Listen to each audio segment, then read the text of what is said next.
friends, remember the beef roast that I made in my slow cooker the other day? And all I put in it was onion soup mix, some soy sauce, the roast beef, and some potatoes. Well, I had a lot left over, and I told you I was going to do a video and show you how I just turn it into a real nice beef stew and can it up. So that's what I'm going to do. And you can see in here, let me get my spoon. You can see in here that I got it all cut up. I did have to add a couple extra little potatoes in there, and I probably added about 3 more potatoes.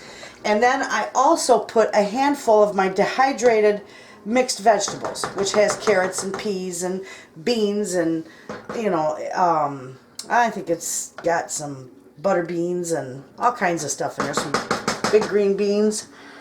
Anyway, I put some of that in there, a couple good handfuls in there. And I got my jars are washed because this is going to go in the jar screaming hot.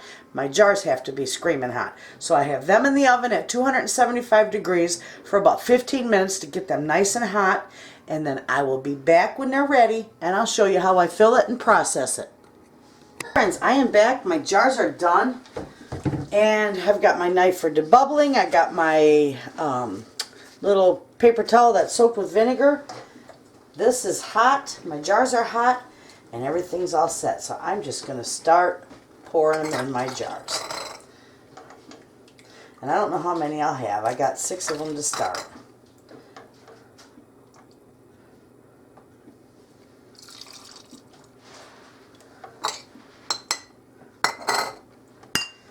Ooh, that's hot, hot, hot. Over there.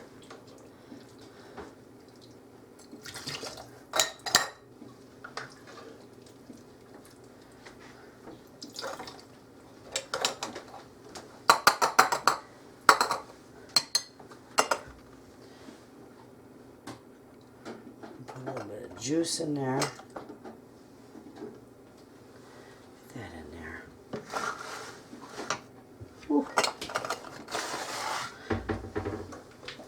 This is wonderful. Turns out really good. I do this a lot of times with my leftovers, so nothing goes to waste, and you can enjoy it later on. Put a little juice in there. All right. These are really warm.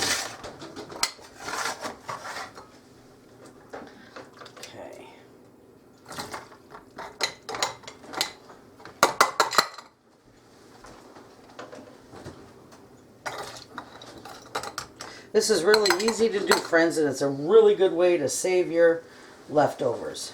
And do makeover leftovers.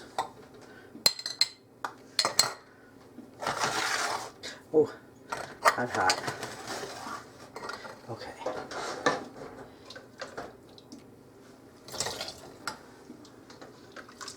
I might need a couple more jars.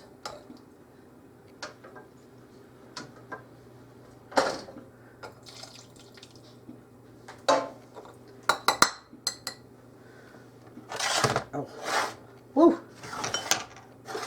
Hot, hot. Okay. I suppose you want the leftover, what's left? Yeah. I'll give you some. We'll put this in here. There's not going to be much.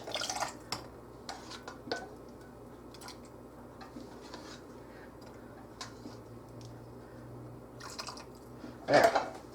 There's a little bit left over for you to taste. Anyway, okay, we got that.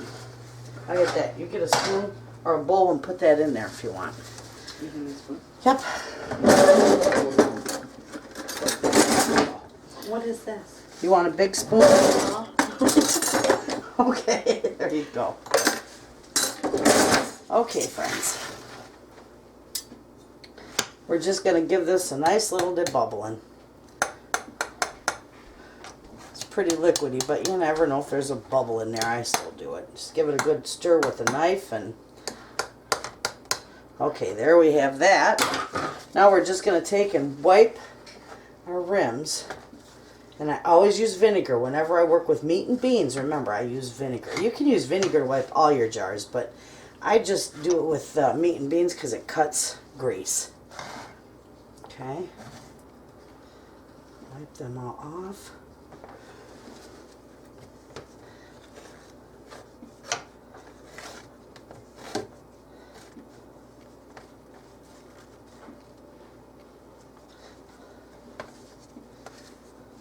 Boy, these are hot.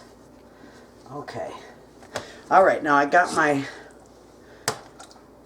my lids are soaking, not in extremely hot water, and you don't have to boil these anymore, but I'm going to put that on finger tight and set that aside.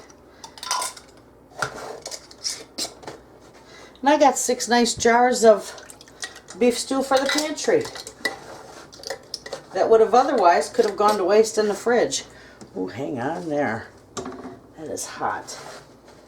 Okay.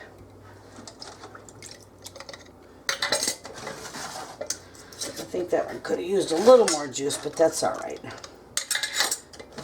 Is it good, Susie? I'm letting it cool down.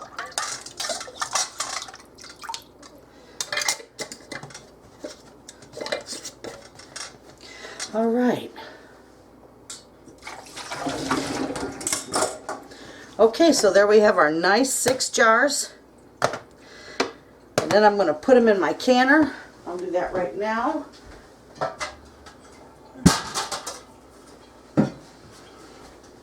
Make sure my tray is on the bottom of my canner. I'll put this up a little bit.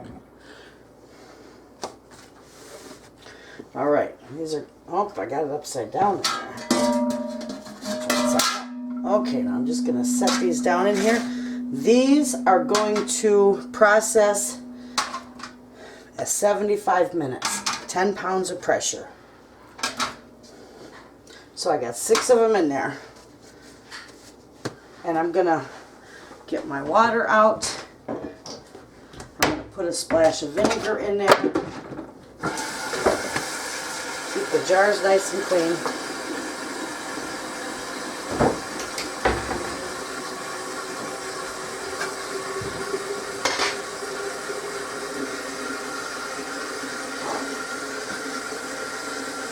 That's cooled off enough to touch.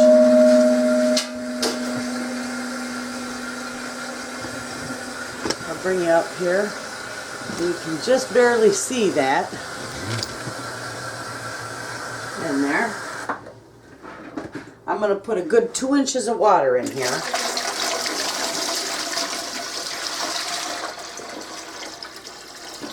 There's about 3 quarts of water.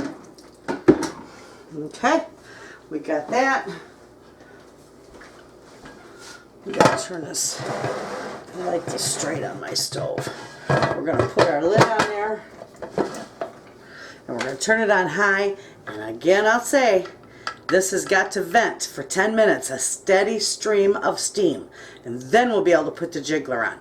So, after I get the jiggler on here, I am going to go ahead and time it once it starts to jiggle for 75 minutes. So when I have this all processed, I'll be back and I'll show you. Okay, friends, I got my jars all out of the canner. They're still bubbling, they're starting to seal, and they look beautiful. And that is how easy it is, friends, to turn some leftovers into 6 more meals. So, there you have it. I hope you give it a try. Thanks for watching.